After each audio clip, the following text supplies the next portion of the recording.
لا إله إلا الله لا إله إلا الله لا إله إلا الله محمد رسول الله أبدأ باسم الواحد حمدا له بالعابد صلى على محمد والآل وسلام الله أدعوك يا مولا لنا بأهل بدر بدرنا محمد نبينا صل عليه يا الله. السلام عليكم ورحمة الله تعالى وبركاته. الحمد لله رب العالمين، والصلاة والسلام على خاتم النبيين وعلى آله الطيبين وأصحابه الطاهرين والمسلمين والمؤمنين كلهم أجمعين، أما بعد، فأعوذ بالله من الشيطان الرجيم. بسم الله الرحمن الرحيم. وتعاونوا على البر والتقوى ولا تعاونوا على الإثم والعدوان. عن سلم بن أبيه أن رسول الله صلى الله عليه وسلم قال: من كان في حاجة أخيه كان الله في حاجته. صدق الله العلي العظيم، وصدق رسوله النبي الكريم، ونحن على ذلك من الشاهدين والشاكرين، والحمد لله رب العالمين.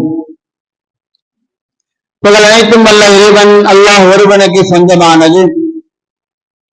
அருமைநாயகம் முஹம்மது முஸ்தபா ரசூலே கரீம் ஸல்லல்லாஹு அலைஹி வஸல்லம் அவர்கள் மீதும் அவர்கள் கொண்டு வந்த மார்க்கத்தை தன்னுடைய வாழ்க்கையாக எடுத்து நடந்து இவர் உலகத்திலும் வெற்றி பெற்ற உத்தம சத்திய சஹாபாக்கள், தாபியன்கள், தபா தாபியன்கள், வலிமார்கள், ஷஹதாக்கள், சாலிஹீன்கள், நாதாக்கள், நல்லோர்கள், நம்மவர்கள், நம்முடைய குடும்பத்தார் அனைவரும் மீதும் அல்லாஹுடைய அன்பும் அருளும் என்றென்றும் நிலையாக நிலைத்து நிரந்தரமாக உண்டாகட்டுமாக.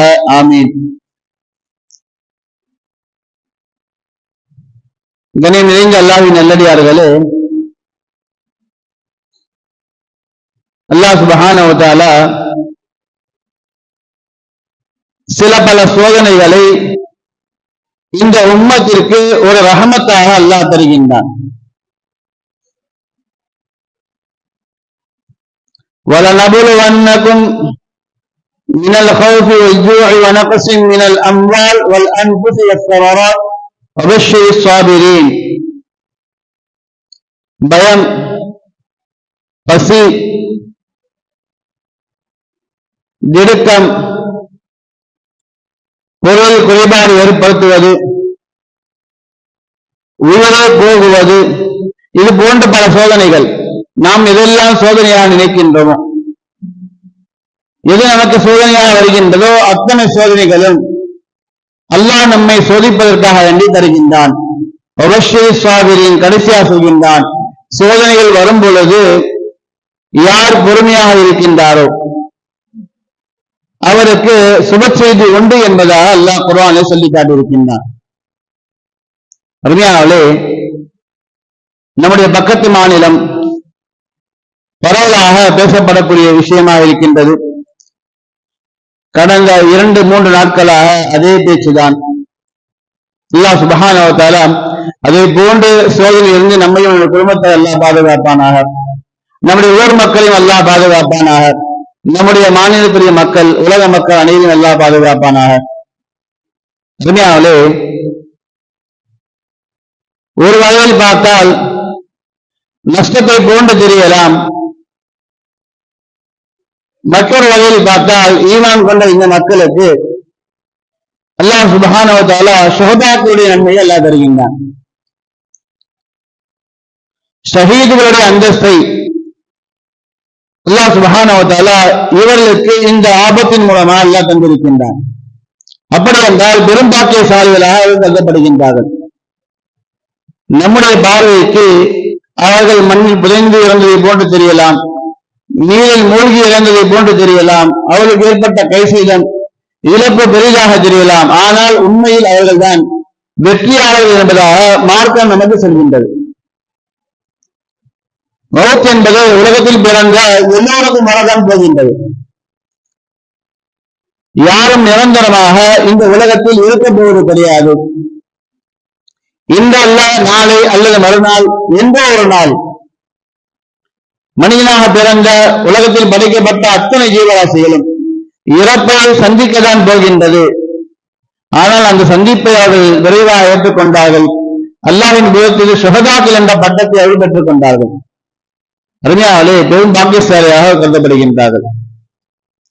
அல்லாஹ் சுப்ஹானஹு வ தஆலா இதில் இருந்து நமக்கு சில படிப்பினைகள் அல்லாஹ் தருகின்றார். அல்லாஹ் நினைத்தால் ஒரு வினாடி அதிலும் குறைவாக நம்முடைய நிலையை நேருக்கு மாற்றமாக மாற்ற முடியும். பணங்காசுகள் என்று நம்மிடத்தில் இருக்கலாம், செல்வங்கள் இருக்கலாம், சொத்துக்கள் இருக்கலாம், ஆஸ்தி அதிகாரங்கள் நம்மிடத்தில் இருக்கலாம். எல்லாம் இருந்தும் கூட அல்லாஹ்வுடைய நாட்டம் வந்துவிட்டால் ஒன்றும் இல்லாமல் அதற்கு நேர்முறையாக மாறிவிடும். அல்லாஹ் நம்மை பாதுகாப்பானார். அருமையாவலே, இந்த நேரத்தில் நாம் என்ன செய்ய வேண்டும்? நம்மால் முடிஞ்சதில் பலமானது என்ன என்று பார்ப்போம். ஏனால் அதிகமான துவாக்களை நாம் செய்ய வேண்டும். இறந்தவருடைய மகத்துவத்திற்காக வேண்டி நாம் அதிகமாக குடும்பத்தை இழந்து வாழுகின்ற கணவன்மார்கள், மனைவிமார்கள், பிள்ளைகள், பெற்றோர்கள் இவர்களுக்காக வேண்டி, அவருடைய மன ஆறுதலுக்காக வேண்டி, மன நிம்மதி அல்லாஹ் தர வேண்டும் என்பதற்காக வேண்டி நாம் கண்ணீர் வடித்து அல்லாஹ்விடத்தில் அதிகமாக துஆக்களை செய்ய வேண்டும். அடுத்த கட்டமாக நம்மால் முடிந்த வரையிலும் அந்த மக்களுக்காக வேண்டி அதிகமாக உதவி செய்வது. உதவி என்று எடுத்துக்கொண்டால் நம்முடைய நினைப்பு எல்லாம் எப்படி இருக்கு என்று பார்ப்போமேயானால், யாரிடத்தில் இருக்கின்றதோ அவர்கள் உதவி செய்வார்கள். நம்மிடத்தில் தான் ஒன்றும் இல்லை என்பதாக நாம் நினைத்துக் கொண்டிருக்கின்றோம். பணக்காரர்கள், செல்வந்தர்கள், அதற்காக வேண்டி ஒதுக்கப்பட்ட சில மக்கள் இருக்கின்றார்கள். குறிப்பாக அவர்கள் அந்த வேலையாக பார்த்துக் கொள்வார்கள். பண உதவி, பொருளாதார உதவிகள், அவருடைய தேவைகளை நிறைவேற்றி அவருடைய கடமைகள் அவர்கள் அதை செய்து விடுவார்கள் என்பதாக எண்ணிக்கொண்டு நாம் நம்மை ஒதுக்கிக் கொள்கின்றோம். அருமையாவலே, ஹதீஸில் வருகின்றது இப்படி: பிரித்த பல கொட்டையாவது நீங்கள் சதக்கா செய்யுங்கள், அந்த விதையாவது சதக்கா செய்யுங்கள், அதன் மூலமாக கூட உங்களுக்கு நன்மை கிடைக்கும் என்பதா. அப்படி என்றால் பணக்காக 1000 அல்லது லட்சம் அல்ல, அதற்கு மேலாக உதவி செய்யலாம். ஏழையாக இருக்கக்கூடிய நாம் நம்மால் முடிந்த வரையில் 1 ரூபாயாவது அல்லது 10 ரூபாயாவது நம்முடைய வசதிக்கு ஏற்பார்கள் 500 ரூபாய் அல்லது 1000 எல்லாம் நம்மை பாதுகாக்க வேண்டும். அந்த சோதனை நமக்கு வந்திருந்தால் நம்முடைய நிலை என்ன என்பதை சிந்தித்து நாம் அவர்களுக்கு உதவி செய்ய வேண்டும். குறிப்பிட்ட சில காலங்களுக்கு முன்பதாக நாம் மறந்திருக்க மாட்டோம், நம்முடைய பகுதி எல்லாம் வெள்ளத்தில் மூழ்கி இருந்தது. நம்முடைய எல்லோருடைய எண்ணம், யாராவது நமக்கு உதவ மாட்டார்களா, உணவு கொடுக்க மாட்டார்களா, உடை கொடுக்க மாட்டார்களா, விரிப்பு கொடுக்க மாட்டார்களா என்பதாக நாம் ஏகி தவித்த நாட்கள் நம்மை விட்டு மறையவில்லை. சரியாவலே, அல்லாஹ் பாதுகாக்க வேண்டும். மிக மோசமான சூழ்நிலை. நாம் பட்ட அந்த சிரமத்தை நினைவில் வைத்து அந்த மக்களுக்கு நாம் எந்த அளவுக்கு உதவி செய்ய முடியுமோ கண்டிப்பாக உதவி செய்ய நாம் கடமைப்பட்டிருக்கின்றோம். அதுவும் இஸ்லாமியர்கள், அல்லாஹ்வை ஏற்றுக்கொண்ட நாம், ரசூலாக ஏற்றுக்கொண்ட நாம், இஸ்லாமிய மார்க்கத்தை என்னுடைய நெறியாக, என்னுடைய வாழ்க்கையாக எடுத்துக்கொண்ட நான் கண்டிப்பாக உதவி செய்து என் மீது கடமை என்பதாக நான் விளங்கியிருக்க வேண்டும். தஆவனு அலல் பிர்ரி வத்தக்வா, அல்லாஹ் குர்ஆனில் சொல்கின்றான், உதவி செய்யுங்கள் என்பதாக அல்லாஹ் சொல்கின்றான். வஅகீமுஸ் ஸலாஹ வஆத்துஸ் ஸகாத், பொதுவாக குர்ஆனுடைய நியதி அல்லாஹ் எந்த வார்த்தையை கட்டளை வாக்கியத்தை கொண்டு சொல்கின்றானோ, செய்யுங்கள் என்பதாக சொல்கின்றானோ, தொழுவுங்கள், நோன்பு வையுங்கள் என்பதாக சொல்கின்றானோ அதுவெல்லாம் இந்த உம்மத்தின் மீது கடமை என்பதாக நாம் விளங்கியிருக்க வேண்டும். அதே வாக்கியத்தை கொண்டு அல்லாஹ் சொல்கின்றான், தாவனோ உதவி செய்யுங்கள் என்பதாக. அப்படி என்றால் இந்த உம்மத் உதவி செய்வது இந்த உம்மத்தின் மீது கடமை என்பதாக நாம் விளங்கியிருக்க வேண்டும். பெரிய உதவியோ அல்லது சிறிய உதவி அறிவில்ல விஷயம். என்னால் எது முடியுமோ தாவனோ அலல் பிர்ரி வத்தக்வா, நன்மையான விஷயங்கள் பக்கம் ஒருவருக்கு நீங்கள் உதவி செய்து கொள்ளுங்கள். அப்படி என்றால் நாம் உதவி செய்வது நம்ம மீது கடமை என்பதாக முதல் கட்டம். அதற்கு பின்புதான் அதன் மூலமாக கிடைக்கப்படுகின்ற லாபங்கள் நமக்கு நிறைய இருக்கலாம். அல்லாஹ் சுப்ஹானஹு வ தஆலா இந்த உம்மத்திற்கு அருள்பாலித்தலின் காரணமாக நம்முடைய கடமையால் நிறைவேற்றினாலும் கூட இந்த உம்மத்தின் மீது அல்லாஹ் செய்த பேர் உபகாரம் அதற்கும் நமக்கு நன்மை தருகின்றான். அருமைநாயகம் ஸல்லல்லாஹு அலைஹி ஹதீஸ் வருகின்றது, மன் கான ஃபீ ஹாஜதி அஹீஹி கான அல்லாஹு ஃபீ ஹாஜதிஹி என்பதாக ஒரு ஹதீஸும், மற்றொரு ஹதீஸிலே வல்லாஹு ஃபீ அவ்னில் அப்தி மா கானல் அப்து ஃபீ அவ்னி அஹீஹி, எந்த ஒரு அடியான் தன்னுடைய சகோதரனுடைய தேவைக்காக வேண்டி முன் வந்தால் அவர் நிறைவேற்றினால் அல்லது நிறைவேற்றவில்லை, அது பிறகு தன்னுடைய சகோதரனுடைய தேவைக்காக வேண்டி முன்வருகின்றார், அல்லாஹ் சுப்ஹானஹு வ தஆலா இவருடைய தேவைக்காக வேண்டி அவன் முன்வருகின்றான். உதாரணமாக, நான் உங்களுடைய தேவையை நிறைவேற்றுவதற்கான முன்வருகின்றேன் அல்லது நீங்கள் என்னுடைய தேவையை நிறைவேற்றுவதற்கான முன்வருகின்றால் அல்லாஹ் சுப்ஹானஹு வ தஆலா நம்முடைய தேவையை நிறைவேற்றுவதற்காக வேண்டி அவன் முன்வருகின்றான். வல்லாஹு ஃபீ அவ்னில் அப்தி மா கானல் அப்து ஃபீ அவ்னி அஹீஹி, ஒரு அடியான் தன்னுடைய நண்பனுக்கு ஒரு அடியானுக்கு உதவி செய்கின்ற காலம் எல்லாம் அல்லாஹ் சுப்ஹானஹு வ தஆலா இந்த நபருக்கு உதவி செய்து கொண்டே இருப்பான் என்பது உண்மையான ஒரு விஷயம். யார் அனுபவம் மூலமாக தன்னுடைய அனுபவத்தின் மூலமாக இதை அறிந்திருக்கின்றாரோ உணர்ந்திருக்கின்றாரோ அவர் மென்மேலும் உதவி செய்து கொண்டே இருக்கின்றார்கள். பல இடங்களில் பல பள்ளிவாசல்களுக்கு, பல மதரசாக்களுக்கு, பல ஏழை எளிய மக்களுக்கு, எத்தனையோ மக்களை நாம் பார்க்கின்றோம் உதவி செய்து கொண்டே இருக்கின்றார்கள். காலத்திற்கும் தன்னுடைய வருமானத்திலிருந்து தனித்தொகையை அதற்காக எடுத்து வைக்கின்றார்கள். ஏனென்று பார்த்தால் இதன் மூலமாக வருகின்ற அந்த பரக்கத்தை, அல்லாஹுடைய உதவியை அவர்கள் விளங்கியிருக்கின்றார்கள், அறிந்திருக்கின்றார்கள், அனுபவபூர்வமாக அனுபவித்திருக்கின்றார்கள். கொடுக்காத நபர் அதை பற்றி அறிந்திருக்க மாட்டார், உணர்ந்திருக்க மாட்டார். கொடுத்தால் எங்கு சென்று விடுமோ என்பதாக, எனக்கு இல்லாமல் ஆகிவிடுமோ என்பதாக எண்ணிக்கொண்டதாக கொடுக்காமல் இருப்பார். அல்லாஹ் அவருக்கு உதவி செய்யாமல் எழுதியிருக்கின்றார். யார் கொடுத்து உதவி செய்கின்றாரோ அல்லாஹ் சுப்ஹானஹு வ தஆலா ஃபீ அவ்னில்லாஹி தஆலா, அவர் அல்லாஹ்வுடைய உதவிக்குள்ளாக வந்து விடுகின்றார். அல்லாஹ் அவருக்கு உதவி செய்து கொண்டே இருக்கின்றான். அவர் சொத்துக்கள் செல்வங்கள் பாதுகாக்கப்படுகின்றது. ஜகாத்தின் நீதி இதுதான். ஜகாத்து கொடுத்தால், சதகாக்கள் கொடுத்தால் உங்களுடைய சொத்து செல்வங்கள் பாதுகாக்கப்படும். ஜகாத்து கொடுக்கவில்லை என்றால், சதகாக்கள் கொடுக்கவில்லை என்றால் உங்களுடைய சொத்து செல்வங்களுக்கு எந்த ஒரு பாதுகாப்பும் அல்லாஹ் தரவே மாட்டான். நாம் எப்பொழுது பிறருடைய தேவையை முன்வைத்து அவருக்காக வேண்டி நாம் உதவி செய்கின்றோமோ அல்லாஹ் சுப்ஹானஹு வ தஆலா நம்முடைய எல்லா தேவைகளையும் அல்லாஹ் பூர்த்தி செய்கின்றான். ஹதீஸில் கூட இப்படி வருகின்றது, ஒரு மனிதனுக்கு ஒரு தேவை, அவனால் அந்த தேவையை நிறைவேற்றக்கூடிய சக்தி இல்லை. அதற்கு பகரமாக அல்லாஹ்விடம் துஆ செய்கின்றார், யா அல்லாஹ், இந்த நபருக்கு இந்த தேவை ஏற்பட்டு விட்டது, அந்த தேவையை நீ அவருக்கு பூர்த்தி செய்வை என்பதாக அல்லாஹ்விடம் துஆ செய்கின்றார். இவர் காசு பணம் கொடுக்கவில்லை, அதற்கான நேரங்கள் ஒதுக்கவில்லை, தன்னுடைய துஆவில் அவருடைய துஆவையும் அவருடைய தேவையும் இணைத்துக் கொண்டார். அல்லாஹ் சுப்ஹானஹு வ தஆலா சில மலக்குமார்களை நியமித்து இவருடைய தேவைக்காக நீங்கள் துஆ செய்யுங்கள் என்பதாக அல்லாஹ் சில மலக்குமார்களை கட்டளையிடுகின்றான். அந்த துஆவிற்கு சில மலக்குமார்களை அல்லாஹ் ஆமீன் சொல்ல வைக்கின்றான். நாம் பிறருடைய தேவைக்காக வேண்டி துஆ செய்தால் அல்லாஹ் சுப்ஹானஹு வ தஆலா நம்முடைய தேவைக்காக வேண்டி மலக்குமார்களை கொண்டு துஆ செய்ய வைக்கின்றான். சில மலக்குமார்களை கொண்டு அந்த துஆவிற்கு ஆமீன் சொல்ல வைக்கின்றான் என்பதை ஹதீஸில் பார்க்கின்றோம்.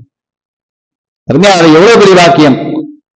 எப்பொழுது நாம் பிறருடைய தேவைகளை நாம் முன்வைக்கின்றோமோ அப்பொழுது அல்லாஹ் சுப்ஹானஹு வ தஆலா நம்முடைய தேவை அல்லாஹ் முன்வைக்கின்றான். அருமை நாயகம் ஸல்லல்லாஹு அலைஹி வஸல்லம் சொல்கின்றார்கள், عن ابن عباس رضي الله تعالى عنه قال من مشى في حاجة أخيه كان خيرا له من اعتكاف 10 سنين. ஒரு மனிதன் தன்னுடைய சகோதரனுடைய தேவைக்காக வேண்டி ஒரு மனிதனுடைய தேவைக்காக வேண்டி புறப்பட்டு செல்கின்றார், நடக்கின்றார். இந்த நடைப்பயணம் இருக்கின்றது சுமார் 20 வருடங்கள், சுமார் 10 வருடங்கள் பள்ளிவாசலில் இஅ்திகாஃப் இருப்பதை காட்டிலும் இவருக்கு அதிகமான நன்மைகளை பெற்றுத்தரக்கூடும் என்பதாக அருமை நாயகம் ஸல்லல்லாஹு அலைஹி சொல்லி காட்டியிருக்கின்றார்கள். அருமையாளே, நபிகள் பெருமானார் ஸல்லல்லாஹு அலைஹி வஸல்லம் அவர்கள் பிறருக்கு உதவி செய்வதை பற்றி அதிகமாக நமக்கு வலியுறுத்தியிருக்கின்றார்கள். இந்த வார்த்தை நமக்கு கற்றுத்தருகின்றது, உன்னுடைய தேவை இருந்தாலும் கூட அதை காட்டிலும் உன்னை விட அதிகமான தேவை உள்ளவர்கள் யார் என்பதாக நீ அறிந்து அவர்களுக்கு நீ உதவி செய்ய வேண்டும். கேட்டால் பார்த்துக் கொள்ளலாம், நம்முடைய உறவாக இருக்கட்டும், அறிமுகமான நபராக இருக்கட்டும், அவர் சிரமப்படுகின்றார் என்றால் நாம முன் சென்று உதவி செய்ய வேண்டும். இதுதான் மார்க்கம் சொல்கின்றது. இல்லை அவர் கேட்டால், அவருடைய தேவை அவர் முறையிட்டால் அப்பொழுது வேண்டுமானால் நாம் உதவி செய்து கொள்ளலாம் என்பதால் எத்தனை மக்கள் தன்னுடைய தேவையை முன்வைக்காமல் கேட்பதற்கு வெட்கப்பட்டு அவர்கள் கேட்காமல் இருந்து கொண்டிருக்கின்றார்கள். நமக்கு தெரிந்துவிட்டால், இப்பொழுது தெரிந்துவிட்டது, அந்த கேரளாவில் மக்களுக்கு உதவி தேவைப்படுகின்றது என்றால் தெரிந்துவிட்டது. யாரும் நம்மிடத்திலிருந்து கேட்க வேண்டும் நாம் எதிர்பார்க்க கூடாது. நானாக முன் வந்து நாம் உதவி செய்தால் அல்லாஹ் சுப்ஹானஹு வ தஆலா நமக்கு பன்மடங்கான உதவிகளை அல்லாஹ் தயாராக வைத்திருக்கின்றார். பெரும் பாக்கியங்கள் சொர்க்கத்தை தயார் செய்து வைத்திருக்கின்றார். ஒரு முஹத்திஸ், சிறுவயதில் இறந்த முஹத்திஸ்களை பட்டியலில் இவருடைய பெயரும் இருக்கும். முத்தரப் என்பதாக சொல்லப்படுகின்ற பெயர். சுமார் 30 வயதில் இறந்து விட்டார்கள். ஒரு மனைவி, 2 பிள்ளைகள். மனைவி அந்த பிள்ளைகளை அழைத்துக் கொண்டு கூஃபா நகருக்கு இஸ்லாமிய தலைவரை சந்திப்பதற்காக வேண்டி, அவரிடத்தில் அடைக்கலம் செய்வதற்காக வேண்டி அந்த பகுதியிலே அங்கு ஏதேனும் வேலை செய்து தன்னுடைய பிள்ளைகளை காப்பாற்றிக் கொள்ளலாம். அவருக்கு 30 என்றால் சுமார் அந்த பெண்மணிக்கு 20 அல்லது 23 வயதில் இருந்திருக்கலாம். பிள்ளைகளுக்கு அதிலும் குறைவாக 6 அல்லது 7, இன்னும் குறைவாக கூட இருக்கலாம். சிறு பிள்ளைகள் அழைத்துக் கொண்டு செல்கின்றார்கள். சென்று கூஃபாவுடைய அன்றைய காலத்திலே அரசர் ஹிஜ்ரி 400ஆம் ஆண்டு நிகழ்ந்த நிகழ்வு. செல்கின்றார்கள். சென்று அந்த அரசை சந்திக்கின்றார்கள். இரவு நேரமாகிவிட்டது. இன்று இரவு நான் உங்களுடைய இந்த அரசரை சந்திக் கொள்கின்றேன். மறுநாள் எங்களுக்கு இந்த அரசவை கீழாக ஏதேனும் வேலை போட்டுத்தாரன் என்றால் கேட்கின்றார்கள். அருமையாவளே, அவர் கேட்கின்றார், நீ முஸ்லீம் என்பதற்கு என்ன அடையாளம் என்பதாக, நீ முஸ்லீம் என்பதற்கு என்ன அடையாளம் என்பதாக கேட்டுவிட்டு சொல்கின்றார். இங்கே தங்குவதற்கு அனுமதி இல்லை என்பதாக சொல்லி அங்கிருந்து அனுப்பிவிடுகின்றார். அந்த பெண்மணி அங்கிருந்து வெளிவருகின்றார்கள். மற்றொரு இடத்திலே ஒரு மஜூசி, நெருப்பு வணங்கி இஸ்லாத்தை ஏற்றுக்கொள்ளாத நபர், அல்லாஹை ஏற்றுக்கொள்ளாத ஒரு நபர் அங்கிருக்கின்றார். பெரிய செல்வாக்கோடு அவர் இருக்கின்றார். அவரை பார்க்க அந்த பெண்மணி சொல்கின்றார்கள். சென்று கேட்கின்றார்கள், நான் இன்று இரவு இங்கு தங்கிக் கொள்ள எனக்கு அனுமதித்தார் என்பதாக கேட்கின்றார்கள். அல்லாஹ் சுப்ஹானஹு வ தஆலா அவருக்கு ஹிதாயத்தை நாடிவிட்டான். உள்ளத்தில் ஈரம் இருந்தது. இரவு நேரத்தில் சிறு பிள்ளைகளோடு ஒரு பெண்மணி வந்து வாசல் இருக்கின்றார். தங்க அனுமதி தருகின்றார்கள், தங்கிக் கொள்ளலாம் என்பதா. அன்று இரவு அருமை நாயகம் ஸல்லல்லாஹு அலைஹி வஸல்லம் அவர்கள் இஸ்லாமிய தலைவருடைய கனவு வருகின்றார்கள். கூஃபா நகரத்திலே தலைவர் வந்து அவர் எழுப்புகின்றார்கள். சொர்க்கத்தை காட்டுகின்றார்கள். இது சுற்றிப்பார் என்பதா. அவரும் சொர்க்கத்தை சுற்றி பார்க்கின்றார். அருமையாளே, சொர்க்கத்தை பார்த்து திகைத்து போன நபர், யா ரசூலல்லாஹ், இது யாருக்குண்டான சொர்க்கம் என்பதாக கேட்கின்றார். அவருக்கு ஒரு ஆசை, இதுக்கு எனக்கு உண்டானதாக இருக்குமோ என்ற ஒரு ஆசை. இஸ்லாமிய தலைவரும் கூட, பேணுதான நபரும் கூட. அருமையாளே, அருமை நாயகம் ஸல்லல்லாஹு சொல்கின்றார்கள், அல் முஃமின் முவஹிது, யார் சரியான ஈமான் கொண்டிருக்கிறாரோ, நியமமான யார் ஈமான் கொண்டிருக்கின்றாரோ அப்படிப்பட்ட முஃமினுக்கு சொந்தம் என்பதாக அருமை நாயகம் ஸல்லல்லாஹு அலைஹி சொல்கின்றார்கள். அப்படி என்றால் சொல்கின்றார், யா ரசூலல்லாஹ், நானும் முஃமின் முவஹ்ஹித் தான் என்றா சொல்கின்றார்கள். இல்லை இல்லை, இது உங்களுக்கு இல்லை என்பதா சொல்கின்றார்கள். சொல்லிவிட்டு சொல்கின்றார்கள், நீங்கள் உண்மையான முஃமின் என்பதற்கு என்ன அடையாளம் என்றாக கேட்கின்றார்கள். எப்படி அன்றைய பொழுதில் அந்த பெண்மணியை பார்த்து இவர் கேட்டாரோ நீ முஃமின் என்பதற்கு என்ன அடையாளம் என்பதாக கேட்டாரோ, அதே போன்று அருமை நாயகம் ஸல்லல்லாஹு அலைஹி வஸல்லம் கேட்கின்றார்கள், நீ முஃமின் என்பதற்கு என்ன அடையாளம் என்பதாக கேட்கின்றார்கள். திடுக்கட்டி எழுதியிருக்கின்றார், உணர்கின்றார் தான் செய்ய தவறை. வேகமாக அந்த பெண்ணை இரவு நேரத்தை தேடி செல்கின்றார். கேள்விப்படுகின்றார் மஜூசுடைய வீட்டில் தங்கியிருக்கின்றார் என்பதா. 1000 பலாயிரம் புர்காசுகளை கொண்டு செல்கின்றார். அன்றைய காலத்தில் மஜூசியுடைய இல்லத்திற்கு செல்கின்றார். இந்த பழங்காசுகளை வைத்துக் கொண்டு அந்த பெண்மணியை நீங்கள் எங்களுடைய இல்லத்திற்கு அனுப்பிவிடுங்கள் என்றால் சொல்கின்றார்கள். நாங்கள் பார்த்துக் கொள்கின்றோம் என்பதா. அல்லாஹ் சுப்ஹானஹு வ தஆலா கராமத். அந்த மஜூஸ் சொல்கின்றார், இந்த 1000 பொற்காசுக்கு பகரமாக சொர்க்கத்தை இழப்பதை நான் விரும்பவில்லை என்றால் சொல்கின்றார். அருமை நாயகம் ஸல்லல்லாஹு அலைஹி வஸல்லம் நேற்று இரவு என்னுடைய கனவில் தோன்றினார்கள், எனக்கும் சொர்க்கத்தை காட்டினார்கள். நான் அப்பொழுது கலிமா சொல்லி இஸ்லாத்தை ஏற்றுக்கொண்டேன் என்றார் சொல்கின்றார். அருமையாளே, ஒரு பெண்ணிற்கு உதவி செய்வதன் காரணமாக அவருடைய உதவி அவருக்கு விவாதத்திற்கு காரணமாகிவிட்டது, சொர்க்கத்திலே உயர்ந்த தரஜாக்களை அடைவதற்கு காரணமாகிவிட்டது. கேட்பதற்கும் பேசுவதற்கும் லேசாக இருக்கலாம். நாம் செய்யக்கூடிய சிறு சிறு உதவிகள் அல்லாஹ்வின் புறத்தில் ஒப்புக்கொள்ளப்பட்டு விட்டால் உஹது மலை அதை விட பெரிதான நன்மை அல்லாஹ் நமக்கு தருவான். அருமையாளே, நம்முடைய மாநிலம் அண்டை மாநிலம் கேரளாவிலே பெரும் பாதிப்பு ஏற்பட்டிருக்கின்றது. அந்த மக்களுக்கு நாம் அதிகமாக துஆ செய்ய முடிந்த வரையிலும் அதற்கு அடுத்தபடியாக நம்மால் முடிந்தவரை செல்வங்களை செய்வார்கள் என்பதாக இருக்கட்டும், நாமும் நம்முடைய சக்திக்கு தகுந்தவாறு என்னால் எது முடியுமோ அந்த அளவுக்கு நான் உதவி செய்யணும். ஜும்மாவுக்கு பிறகு இன்ஷா அல்லாஹ் வெளியே ஒரு பக்கெட் வைக்கப்படும். இன்ஷா அல்லாஹ் அந்த பக்கெட்டிலே நீங்கள் பணங்களை செலுத்தலாம், அல்லது ஜிபே அல்லது போன்பே மூலமாக செலுத்த வேண்டும் நினைத்தாலும் கூட இன்ஷா அல்லாஹ் அதற்குண்டான ஏற்பாடுகள் செய்து தரப்படும். இந்த வாரம் கூட இன்ஷா அல்லாஹ் அடுத்த வாரமும் 2 வாரங்கள் அதற்குண்டான வசூலிப்புகள் நடக்கும். நம்மால் முடிந்த வரையிலும் தஆவனு அலல் பிர்ரி வத் தக்வா, நாமும் உதவி செய்ய வேண்டும். பிற மக்கள் இந்த நன்மையை அடைவதற்காக அவர்களையும் உதவி செய்ய வைக்க வேண்டும். அருமையாளே, அல்லாஹ் சுப்ஹானஹு வ தஆலா அவர் ஏற்படுகின்ற கஷ்டங்களை கைசேதங்களை எல்லாம் நீக்கி இன்பமான மன மகிழ்ச்சியான வாழ்க்கை எல்லாம் தருவானா. அல்ஹம்துலில்லாஹி ரப்பில் ஆலமீன். அஸ்ஸலாமு அலைக்கும் வரஹ்மத்துல்லாஹி வபரகாத்துஹு. சுன்னத்துல்